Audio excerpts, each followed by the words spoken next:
आपका स्वागत है विजय एस्ट्रोलॉजी में। आज का हमारा टॉपिक है कुंडली में धन योग। ठीक है जी। आप आगे बढ़ने से पहले आप सभी से अनुरोध है कि आप प्लीज चैनल को सब्सक्राइब कर लीजिए ताकि आगे की वीडियोस आपको मिलती रहे और आपका ज्योतिष का ज्ञान आपको मिलता रहे। धन्यवाद जी। आज हम चर्चा करेंगे धन योग के बारे में। तो हमने जैसे पहली स्लाइड में ही हम आप देख रहे हैं कि हमने लक्ष्मी माता और गणेश जी का चित्र डाला है। तो यहाँ से ही आप देख रहे हैं कि हम जब भी धन की प्राप्ति के लिए हम इन्हीं का पूजन करते हैं। लक्ष्मी माता का पूजन किया जाता है और गणेश जी का पूजन किया जाता है। तो हम इसके बारे में डिटेल में चर्चा करेंगे धन योग के बारे में।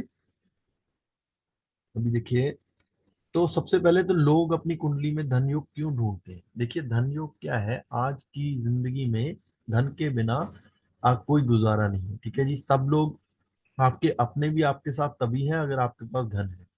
तो आपके अपने भी बहुत सारे केसेस आपने भी देखे होंगे कि लोगों के अपने भी साथ छोड़ जाते हैं अगर आप उनके पास धन दौलत नहीं होता है। ठीक है जी। बहुत से लोग देखिए आजकल के जमाने में संघर्ष कर रहे हैं दो टू एंड्स को मीट करने के लिए, मतलब जो उनका डेली का ब्रेड एंड बटर है उसको प्राप्त करने के लिए उनको बहुत सारी मुशक्कत करनी पड़ती है। लेकिन उसके ही उलट आप कई लोगों को देख रहे होंगे कि उनके पास जन्म से लेके मृत्यु तक इतना धन होता है कि उनके कभी भी उनको धन की प्रॉब्लम नहीं आती है। ठीक है जी। तो जैसे हम बोलते हैं कि कुछ लोगों को जैसे सिल्वर स्पून लेके पैदा होते हैं, ठीक है, और सारी उम्र उनको कभी भी किसी धन से रिलेटेड बोल दीजिए, सुख सुविधाओं से रिलेटेड बोल दीजिए, कभी भी प्रॉब्लम नहीं आती है। तो ये क्यों होता है? तो ये हमारी कुंडली डिसाइड करती है कि हमारे पास धन की प्रॉब्लम्स आएंगी या नहीं आएंगी। सॉरी। हाँ जी। तो सबसे अच्छा पहलू ये होता है जन्म कुंडली में, अगर आपके पास कुंडली में एक से ज्यादा धन योग हो तो उससे क्या होता है कि मान लीजिए अगर एक ही धन योग है तो जब उसकी दशा अंतर्दशा रहेगी तभी आपको धन प्राप्त होगा। लेकिन अगर मल्टीपल योग हैं, बहुत सारे योग हैं, तो जब किसी भी ग्रह की दशा अंतर्दशा रहेगी तो आपका धन का आगमन बंद नहीं होगा। तो इसलिए जितने ज्यादा धन योग होंगे उतना ही आदमी समृद्ध होगा। ठीक है जी। ऐसा कहा जाता है कि यदि आपकी कुंडली में धन योग है तो आप पर धन की देवी महालक्ष्मी की कृपा होगी। इसका तात्पर्य ये है कि आपके जीवन में कई स्रोतों से धन का निरंतर प्रवाह रहेगा। तो इससे क्या रहता है कि अगर आपकी कुंडली में बहुत सारे धन योग हैं तो हम मानते हैं कि महालक्ष्मी जी की आप पे कृपा है। आपके जो पिछले पूर्व जन्म है उसकी वजह से आपको कुंडली में इस बार धन योग मिले हैं। आपने जो अच्छे कर्म पिछले जन्म में किए हैं तो उसका फल आपको मिल रहा है धन योगों के रूप में। ठीक है जी। Sorry। तो धन योग आपको सिखाता है कि आपको धन सेव कैसे करना है, मनी को सेव करना, ठीक है, पैसे बचाने और कहीं बेफजूल खर्चे नहीं करने, वो भी आपको रोकता है उन चीजों से। तो धन योग आपका पैसा बचाता भी है और आपको पैसा दिलाता भी है और आपको अब बेफिजूल खर्चा करने से भी रोकता है। तो धन योग हर मामले में अच्छा है। अगर देखिए धन नहीं है किसी के पास तो उसके आजकल तो पिता पुत्र में भी धन के ऊपर लड़ाई हो जाती है। ठीक है जी। तो आप देख रहे होंगे कि पत्नी पति एक दूसरे को छोड़ जाते हैं अगर किसी के पास एक के पास धन नहीं होता है। तो ये धन आज के मामले में बहुत जरूरी है। और कोई भी चीज आपको सुख सुविधाएं चाहिए, जो आज के जमाने में आपको सुख सुविधाएं चाहिए, क्योंकि आज का जमाना क्या है, सुख सुविधाओं का ही है, तो उसके लिए आपको धन की जरूरत है। तो धन योग इसीलिए सबसे ज्यादा लोग अपनी कुंडली में चेक करवाते हैं कि कहीं उनको आगे जाके दरिद्रता का सामना तो नहीं करना पड़ेगा। तो अब जब हम धन योग देखते हैं तो धन योग के लिए सब कुछ ग्रह और कुछ आपके घर ये इंपॉर्टेंट होते हैं। सबसे ज्यादा जो इंपॉर्टेंट हम दो ग्रहों को मानते हैं, एक तो बृहस्पति को और एक शुक्र को। बृहस्पति जो गुरु है उनको क्यों माना जाता है? देखिए, जो दूसरा भाव धन का भाव होता है उसके स्वामी भी गुरु होते हैं। ठीक है जी। उसके बाद पंचम के स्वामी भी गुरु होते हैं। उसके बाद 11वां जो कि लाभ का भाव है आपका, उसके स्वामी भी गुरु होते हैं। उसके बाद आपका जो धर्म का या भाग्य का, आपका भाग्य का स्वामी भी जो कारक होते हैं गुरु होते हैं। तो सब अच्छे घरों के जो धन से रिलेटेड है, जो आपके भाग्य से रिलेटेड है, उनके कारक कौन है? गुरु। तो गुरु अगर अच्छे हैं आपकी कुंडली में तो आपके लिए धन योग ऑटोमेटिकली हो गया। ठीक है जी। अगर गुरु अच्छे हैं, गुरु उच्च के हैं, स्वराशि के हैं, तो आपको धन के लिए वो सहायता करेंगे ही करेंगे। ठीक है जी। और उसके बाद हम देखते हैं शुक्र को। शुक्र क्यों देखे जाते हैं? क्योंकि जो आजकल का जमाना है वो भोग विलास का, सुख सुविधाओं का जमाना है। ठीक है जी। तो और शुक्र क्या है? इनके कारक है। ठीक है जी। आपके जो सुख सुविधाएं हैं, जो अच्छे अच्छे वाहन आप प्राप्त करेंगे, जो अच्छे अच्छे घर आप महंगे घरों में रहेंगे, तो उन सब के कारक कौन है? शुक्र। तो इसलिए ये दोनों ग्रह ही सबसे ज्यादा इंपॉर्टेंट है आपकी कुंडली में, जब भी हम धन योग के लिए बात करेंगे। तो उसके बाद कुछ घर है जो इम्पोर्टेंट है धन योग के लिए। जैसे कि पहला भाव। पहला भाव क्या है? लगन। लगन ज्यादातर हम कुछ भी चेक करते हैं तो लगन को देखना बहुत ही इंपॉर्टेंट है, क्योंकि लगन क्या है? आपकी बॉडी। ठीक है जी। आप स्वयं है लगन। तो कोई भी चीज मिलेगी, मिलेगी तो किसको? अगर धन मिलेगा तो किसको मिलेगा? लगन को ही मिलेगा। अगर बच्चों की प्राप्ति होगी पांचवें भाव से बच्चों की, तो किसको? आपको लगन को ही प्राप्ति होगी। और जो पार्टनर है, जो वाइफ है, जो हस्बैंड है, वो किसको मिलेगा? वो लगन को ही मिलेगा। ठीक है जी। जो कर्म करेगा वो कौन करेगा? तो वो लगन का ही कर्म का फल मिलेगा। तो भाग्य का फल, सब चीजों का फल जो है वो हमारे लगन लेते हैं। तो लगन बहुत ही इंपॉर्टेंट है। पहला भाव। तो हमें पहला भाव देखना है जब भी हमें धन योग के लिए देखना है। उसके बाद हम देखेंगे दूसरा भाव।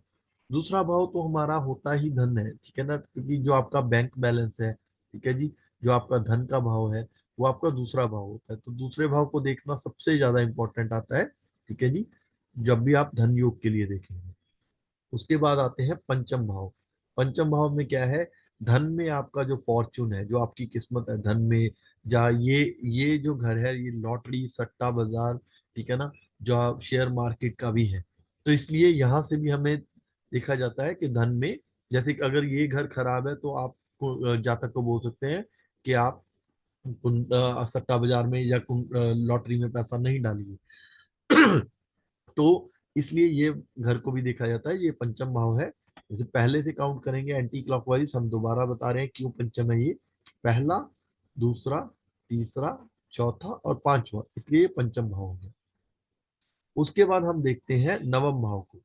नवम भाव को क्यों देखा जाता है? क्योंकि जो नवम भाव है वो आपका भाग्य का भाव है। ठीक है, आपके कर्म धर्म का भाव है, आपके भाग्य का भाव है। और अगर आपका भाग्य स्ट्रांग है तो आपको पैसे की और जो आपूर्ति है वो होती रहेगी। जो भी आपको मान लीजिए पैसा चाहिए, वो कहीं ना कहीं से आपको मिलता रहेगा, अगर आपका भाग्य स्ट्रांग है। तो इसलिए ये नवम भाव को भी देखा जाता है। दसम को भी देखते हैं हम। दसम क्यों है? दसम सबसे इंपॉर्टेंट है क्योंकि ये आपका कर्म का भाव है। अगर आप कर्म ही नहीं करोगे, मान लीजिए अगर आपको लॉटरी के योग है, अगर आप लॉटरी डालोगे ही नहीं, तो आपकी लॉटरी निकलेगी कैसे? तो देखिए, कर्म तो करना बहुत ही जरूरी है, इसलिए ये कर्म का भाव है 10वां। तो यहाँ भी हमें देखते हैं, इसको भी चेक करना चाहिए। उसके बाद हमारा आता है एकादश भाव। ये आता है जो सबसे इंपॉर्टेंट भाव है इनमें से। ठीक है जी, क्योंकि ये आपका लाभ का भाव है, आपकी इच्छाओं का पूर्ति का भाव है। जो भी आपकी इच्छाएं हैं उनकी पूर्ति यही कराता है। तो यहाँ पे अगर कोई अच्छे ग्रह हैं तो आपको लाभ मिलता रहेगा। जितने भी ग्रह इन दोनों भाव में हो, 10वें या 11वें भाव में जितने ज्यादा ग्रह हो उतना ही अच्छा है। उतना ही आपके कर्म के लिए रास्ते खुलते हैं और उतने ही आपके लाभ के लिए भी रास्ते खुलते हैं। तो ये हम ऐसे चेक करते हैं। ठीक है जी। अब हम आते हैं नेक्स्ट स्लाइड पे।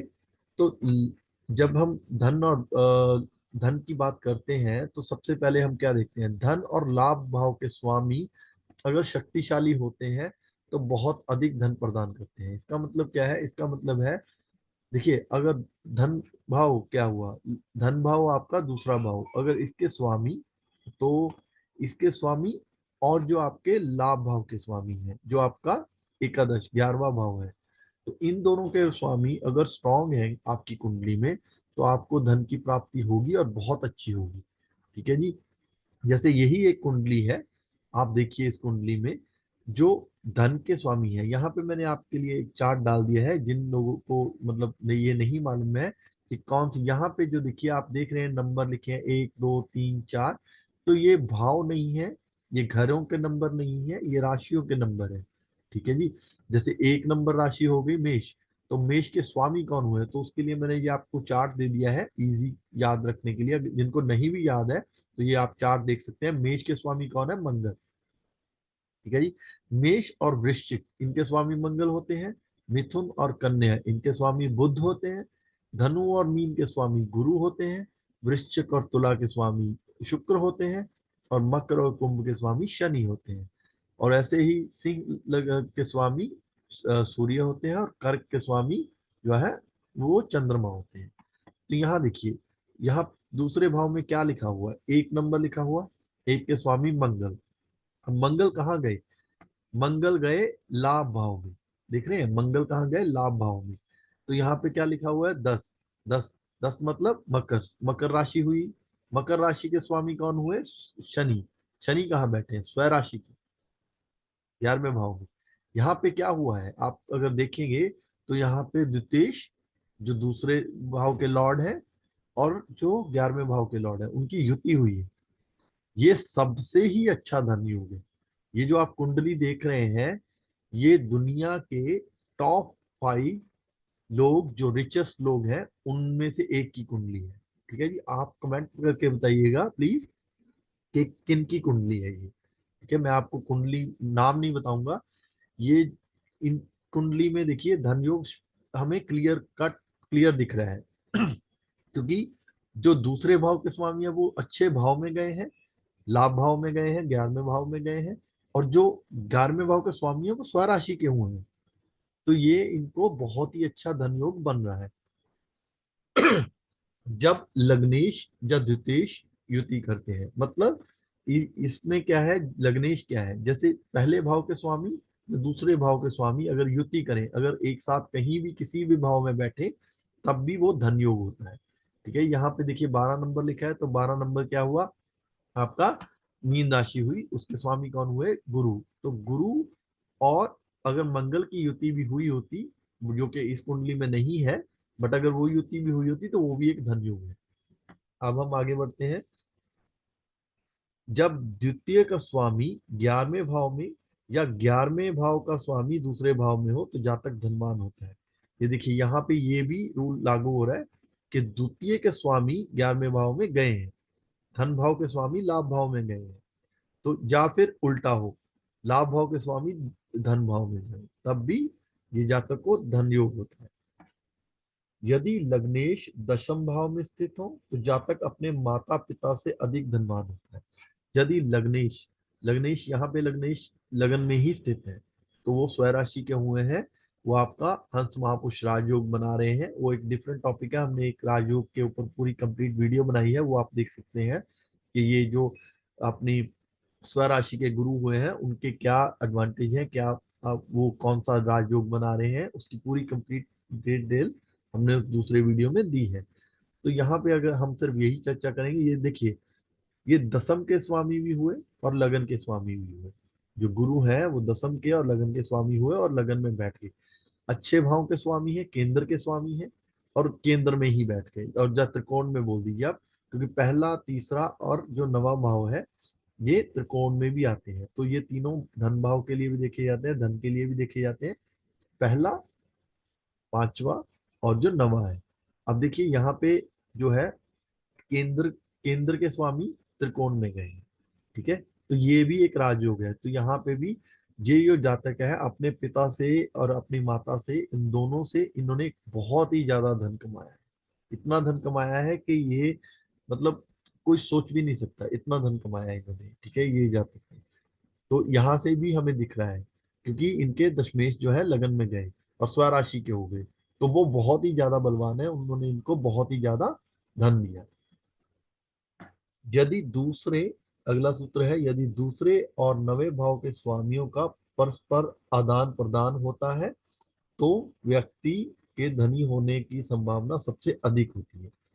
दूसरे भाव के स्वामी जो कि धन भाव है और जो नवा भाव आपका भाग्य भाव है, मगर भाग्य और धन भाव के स्वामी आपस में आदान प्रदान करें, मतलब यहाँ के स्वामी यहाँ चला जाए और यहाँ का स्वामी यहाँ चला जाए, तो ये एक बहुत अच्छा धन योग है।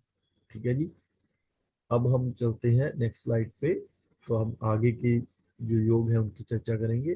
जब द्वितीय का स्वामी पांचवें, नवें या 11वें भाव से जुड़ा हो। जुड़ा मतलब या तो वो इनके जो स्वामी है उनसे युति कर ले, या फिर उनपे दृष्टि डाले।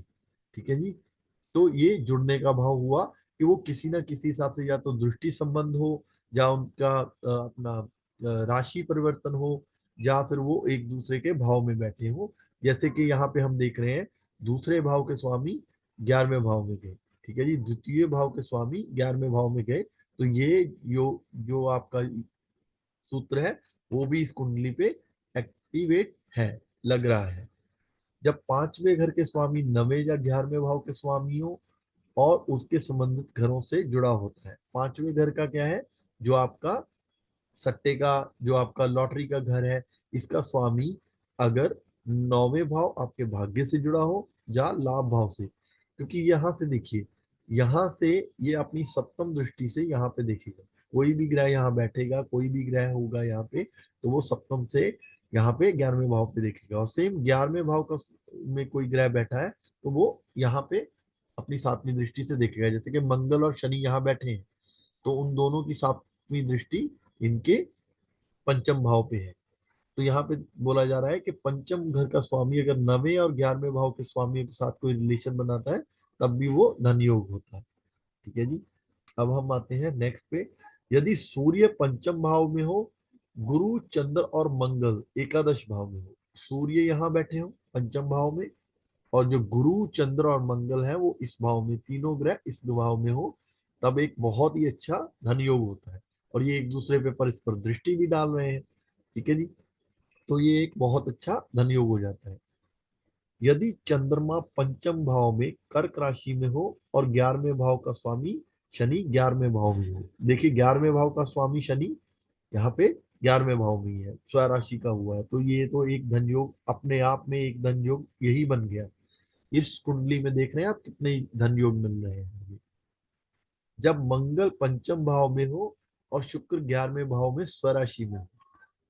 ठीक है, मंगल 5वें भाव में हो और शुक्र जो कि वीनस अपना यहाँ पे अपनी 2 नंबर या 7 नंबर की राशि होती है उनकी, उनमें हो, तो यहाँ पे अगर वो स्वराशि के हो तो ये भी एक धन योग होता है। जब बुध पंचम में हो और बृहस्पति, चंद्रमा एंड मंगल एकादश भाव में हो। यहाँ पे सेम ही ये जो आपका ये सूत्र है और ये सूत्र है लगभग सेम है। यहाँ पे सर बुध और सूर्य की एक्सचेंज हुआ है कि यहाँ पे अगर बुध पंचम में हो और बृहस्पति, चंद्रमा और मंगल आपके एकादश भाव में हो तो ये भी एक धन योग होता है। यहाँ पे आप देख रहे हैं मंगल एकादश भाव में है और वो द्वितीयेश है, वो दूसरे भाव के स्वामी है। तो ये बार बार हमें क्लियर इंडिकेशन मिल रहा है कि ये बहुत अच्छा धन योग है। देखिए जब आप धन योग चेक करते हैं तो एक या दो धन योग से हमें धन की का पता चलता है कि कुंडली में धन कैसा रहेगा। लेकिन जितने ज्यादा धन योग होंगे तो उतनी ही कुंडली धन के मामले में या किसी भी चीज को आप चेक कर रहे हैं, जितने उससे रिलेटेड योग होंगे उतनी ही वो कुंडली स्ट्रांग होगी। जैसे ये कुंडली में आप देख रहे हैं कितने ही हमें योग मिल रहे हैं धन की मामले में जो स्ट्रांग बन रहे हैं। अगर आप इनका कर्म भाव भी देखें तो कर्म में देखिए, हम पहले ही बोलते हैं कि कर्म में और लाभ में ही जितने ज्यादा ग्रह हो अच्छे हैं। तो आप इनके देखिए 1 2 3 4, 4 ग्रह जो है इनके कर्म में बैठे हैं और 2 ग्रह इनके, दो जो बैठे हैं अपना 11वें भाव लाभ भाव में बैठे हैं। तो 4 और 2 6, 6 ग्रह इन दोनों भाव में ही आ गए। ठीक है जी, आउट ऑफ 9 6 ग्रह इन दोनों भाव में बैठ गए। और उसके बाद अगर आप इस कुंडली में देखें तो इनके शुक्र जो कि भोग विलास के हैं कारक, वो अपने 12वें भाव में चलेगी। तो वो भी जो 12वें भाव का शुक्र जो है भोग विलास सुख सुविधाएं दिलाता है। ठीक है जी। तो ये देखिए यहाँ से भी इंडिकेशन हमें मिल रहा है कि ये जातक को जिंदगी में पूरे भोग विलास और सुख सुविधाएं पूरी मिलेंगी। ठीक है जी। अब अगला सूत्र है, यदि बृहस्पति पंचम में हो और बुध 11वें भाव में स्वराशि का हो। यदि गुरु पंचम भाव में बैठे हो और बुध 11वें भाव में स्वराशि के हो जाए। ठीक है जी। तो वो भी एक राजयोग होता है, मतलब धन योग होता है। जब शुक्र अपनी राशि में पंचम भाव में हो और मंगल लगन में हो। अगर मंगल यहाँ पहले भाव में बैठे, लगन में बैठे, और शुक्र पंचम भाव में स्वराशि के हो जाए। 2007 नंबर पे शुक्र यहाँ पे लिखे हो वीनस, तो ये भी एक धन योग होता है। यदि शनि पंचम भाव में स्वराशि के हो और सूर्य और चंद्रमा 11वें भाव में हो, तो ये भी एक धन योग है। इसका मतलब क्या है, शनि पंचम भाव में हो, यहाँ पे बैठे हो, पंचम भाव ये रहा, ठीक है जी, वहां पे स्वराशि के हो। शनि की राशियां कौन होती है, मकर और कुंभ, 10 और 11। अगर यहाँ पे 10 और 11 लिखा हो और शनि यहाँ पे बैठे हो और सूर्य और चंद्रमा 11वें भाव में हो, तो ये भी एक धन योग होता है, ठीक है जी। यदि सूर्य मंगल या गुरु पंचम चतुर्थ या 11वें भाव में हो, तो जातक को पैतृक संपत्ति से लाभ होने की संभावना होती है, ठीक है जी। जब सूर्य मंगल या गुरु पंचम पंचम या चतुर्थ में या 11वें भाव में हो, तो जातक को जो है अपनी पेरेंट्स से जो संपत्ति, दादा दादी से जो पुरानी पैतृक संपत्ति है वो मिलने की संभावना होती है। क्योंकि देखिए दूसरा भाव क्या है, धन आपका भूमि भवन वाहन का है और ये माता का भी है, ठीक है जी। तो ये आपके जो डोमेस्टिक हैप्पीनेस का भी है और ये आपकी पैतृक संपत्ति का भाव भी है।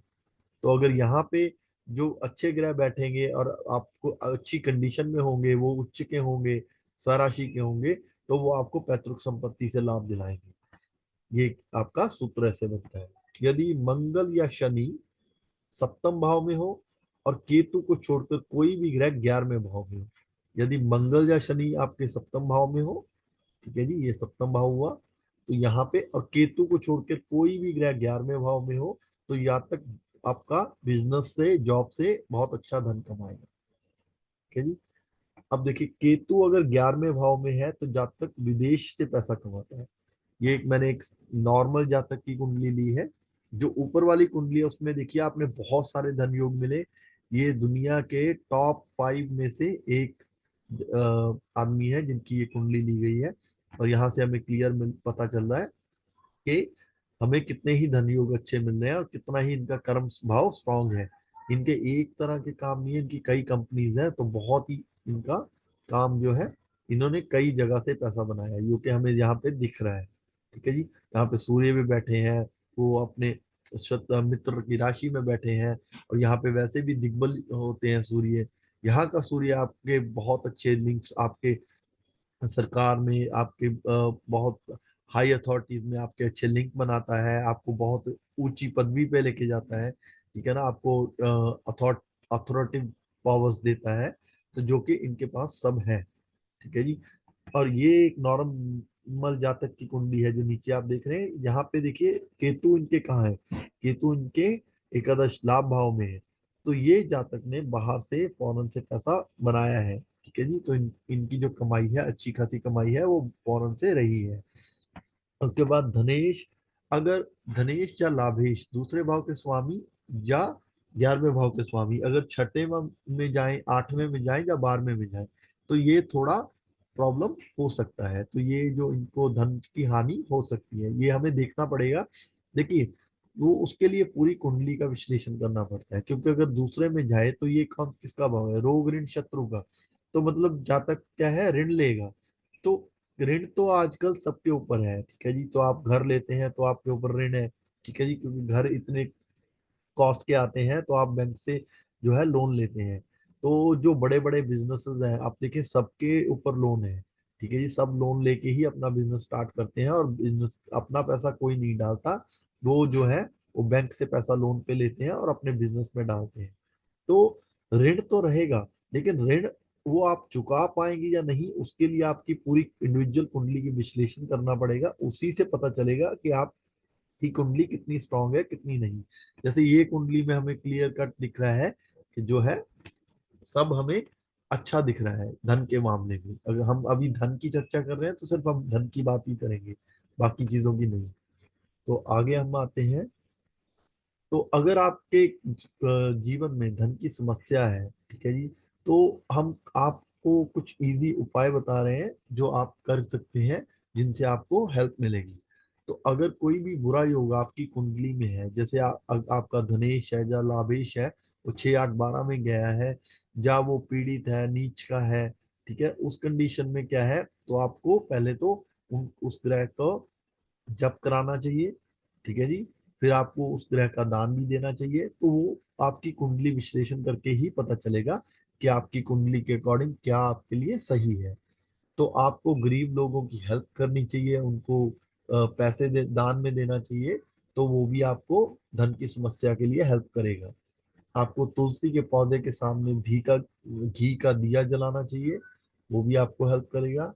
शुक्रवार के दिन माँ लक्ष्मी का पूजन करें। शुक्रवार किसका होता है? वीनस का, जो आपके सुख सुविधाओं के या आपके भोग विलास के कारक है। तो उस दिन अगर आप माँ लक्ष्मी की पूजन करते हैं तो आपको धन की समस्या से लाभ मिलता है, मतलब आप धन की समस्या से बाहर निकलते हैं। तो 11 दिनों तक माँ लक्ष्मी के सामने अखंड दिया जलाएं और उनकी पूजा करें।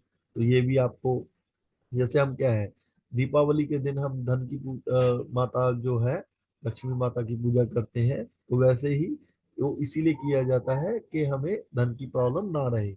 11 छोटी कन्याओं को भोजन कराएं, वो भी आपको हेल्प करेगा। 5 किलो मैदा और 1 किलो गुड़ की सहायता से चपातियां, मतलब रोटियां तैयार करें और गुरुवार की शाम को इनको गाय को खिला दें। तो ये तो कुछ उपाय हुए जो आप कर सकते हैं अगर आप तो दरिद्रता योग से पीड़ित हैं, जहाँ आपको धन की प्रॉब्लम है, ठीक है जी, आपके पास धन रुकता नहीं है, आपके ऊपर कर्जा ज्यादा है, तो वो चीजों के लिए। लेकिन उस अगर आपको डिटेल में जानना है कि कौन से ग्रह आपको प्रॉब्लम कर रहे हैं, क्या आपको करना चाहिए, तो उसके लिए कुंडली विश्लेषण ही एकमात्र उपाय है कि आपको वो किसी अच्छे पंडित को दिखानी चाहिए आपकी कुंडली। तभी वो बता पाएंगे कि आपको किन ग्रहों से प्रॉब्लम हो रही है, क्या आपको करना चाहिए, कौन सी आपको दान करना चाहिए, या आपको जप कराना चाहिए, या आप रुद्राक्ष डालें, या फिर आपके लिए रत्न सब सही रहेगा। तो ऐसा है। तो जैसे कि हमने चर्चा किया अभी धन का, तो ये हमारा आज का चैप्टर क्लोज हुआ। तो अगर आपको वीडियो अच्छा लगा हो तो प्लीज लाइक कीजिए, कमेंट कीजिए, शेयर कीजिए एंड चैनल को सब्सक्राइब कीजिए, ताकि आपको आगे की वीडियोस मिलती रहे। विजय एस्ट्रोलॉजी में वीडियो देखने के लिए आपका बहुत बहुत धन्यवाद। अगर आपको अपनी कुंडली की पर्सनल विश्लेषण चाहिए तो आप vjstrology86@gmail.com पे कांटेक्ट कर सकते हैं। और अगर आपको रतन रुद्राक्ष जप या दान के बारे में एडवाइस चाहिए तब भी आप इसी ईमेल आईडी पे कांटेक्ट कर सकते हैं। धन्यवाद जी।